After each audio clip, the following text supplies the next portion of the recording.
ఈరోజు పేపర్ల లీకేజీకి సంబంధించి కాక్రోచ్ జనతా పార్టీ పేరుతో ప్రారంభమైనటువంటి ఉద్యమం మరి ఈరోజు దేశవ్యాప్తంగా తీవ్ర రూపం దాల్చడానికి మరి కేంద్రంలో ఉన్నటువంటి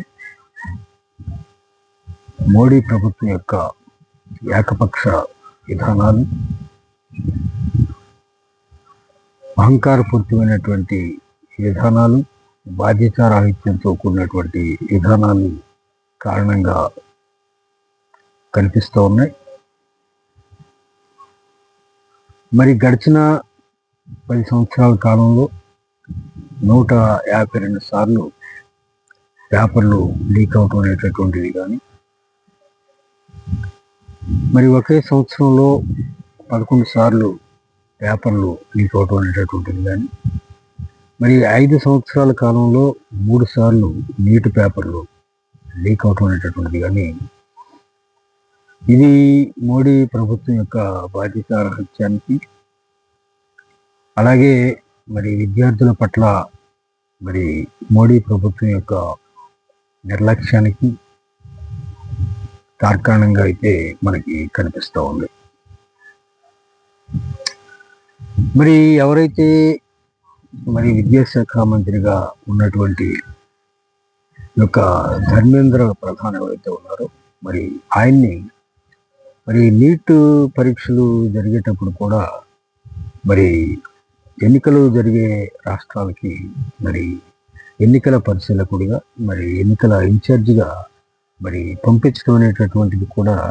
మరి విద్యార్థుల్లో తీవ్రమైనటువంటి అసహనానికి దారితీసినటువంటి విషయంగా చెప్పాలి. మరి అలాగే ఇదే మరి ధర్మేంద్ర ప్రధాన్ మరి విద్యార్థి నాయకుడిగా మరి ఏబీవీపీ విద్యార్థి నాయకుడిగా ఉన్న కాలంలో మరి ఒడిస్సాలో పేపరు లీక్ అయినప్పుడు మరి దానికి వ్యతిరేకంగా మరి ఆ రాష్ట్ర ముఖ్యమంత్రి రాజీనామా చేయాలని మరి భారీ ఎత్తున ఆందోళనలు పోరాటం చేసినటువంటి నాయకుడిగా, మరి అలాగే లాఠీ దెబ్బలు తిన్నటువంటి నాయకుడిగా కూడా మరి తెలిసినటువంటి ఈ యొక్క మరి విద్యార్థి నాయకుడిగా, బలమైన విద్యార్థి నాయకుడిగా మరి పేరు తెచ్చుకున్నటువంటి మరి యొక్క ధర్మేంద్ర ప్రధాన్ మరి ఈరోజు ఇదే విషయంలో మరి యొక్క దేశవ్యాప్తంగా మరి ఈరోజు మరి ఆయన మీదే ఈరోజు మరి రాజీనామా చేయాలని మరి విద్యార్థులు మరి డిమాండ్ చేస్తున్న నేపథ్యంలో మరి మౌనంగా ఉండటం అనేటటువంటిది చాలా దురదృష్టకరమైనటువంటి విషయంగా మనం చెప్పుకోవాలి. మరి అలాగే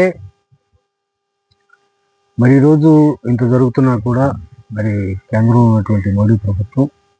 మరి యొక్క పేపర్ లీకేజీల విషయం మీద మరి దృష్టిని పెట్టాల్సిన దానికి బదులు మరి పార్లమెంటులో ఈ యొక్క డీలిమిటేషన్ బిల్కి ఎలాగా మరి ఎంపీల మద్దతుని కూడగట్టాలి, అలాగే మరి జమిలీ ఎన్నికల్ని ఏ విధంగా జరిపించడానికి ఏం చేయాలి అనేటటువంటి ప్రణాళికలు రచించడం మీద ఎక్కువ శ్రద్ధ పెట్టినట్టుగా మరి కనిపిస్తున్నటువంటి విషయాలు కూడా మరి విద్యార్థుల్లో మరి యొక్క యువతలో తీవ్రమైనటువంటి అసహనానికి కారణమైనటువంటి విషయంగా కూడా చెప్పుకోవాల్సినటువంటి విషయంగా కనిపిస్తూ ఉంది. మరి అలాగే ఉద్యమం మొదలైనప్పుడు కనీసం మరి దాన్ని పట్టించుకోకుండా మరి ఉద్యమం మరి తీవ్ర రూపం దాల్చుతుంది అన్నప్పుడు మరి దానిని చర్చల ద్వారా మరి సామరస్యపూర్వకంగా పరిష్కరించాలని భావించకపోగా ఉద్యమాన్ని మరి బలప్రయోగం ద్వారా, పోలీసుల ద్వారా మరి దాన్ని అణిచివేసేయాలనే ఉద్దేశంతో మరి లాఠీ చార్జితో మరి విద్యార్థుల్ని, పిల్లల్ని తీవ్రంగా గాయపరచడం, అలాగే మరి యొక్క పోలీసుల పేరుతో ప్రైవేట్ వ్యక్తులు కూడా వచ్చి మరి విద్యార్థుల్ని మరి దారుణంగా మరి గాయపరిచారనేటటువంటి వార్తల వలన కూడా ఈ యొక్క ఉద్యమం దేశవ్యాప్తంగా మరింత తీవ్ర రూపం దాల్చి మరి ఉద్యమానికి అన్ని వైపుల నుంచి మద్దతు రావడానికి కారణమైందని అయితే మనం చెప్పాల్సి ఉంటుంది. మరి ఏదైనా కానీ చివరికి మరి మోడీ ప్రభుత్వం ఎంతో కొంత మరి యొక్క ఉద్యమం మీద దృష్టి పెట్టినట్లుగా కనిపించటం, మరి వాళ్ళని తో చర్చలు జరపటానికి మరి ముందుకు రావటం ఇదంతా కొంతైనా పరిణామంగా చెప్పుకోవాల్సినటువంటి విషయం. అలాగే మరి ఇలాంటి విషయాల్లో మరి భవిష్యత్తులో మోడీ ప్రభుత్వం మరి ఎలా వ్యవహరిస్తుంది అనేటటువంటి దాన్ని ఆధారం చేసుకునే మరి భవిష్యత్తులో మరి బీజేపీ యొక్క భవితవ్యం మరి మనుగడ ఆధారపడి ఉంటుందని అయితే మరి చెప్పాల్సి ఉంటుంది. మరి ఈ యొక్క విషయాన్ని మరి మోడీ ఏ విధంగా మరి ఎదుర్కొంటారు, మరి దాన్ని ఎలాగా పరిష్కరిస్తారు అనేటటువంటి దాన్ని మనం వేచి చూడవలసినటువంటి అవసరంగా ఉందని అయితే చెప్పాలి. ధన్యవాదాలు.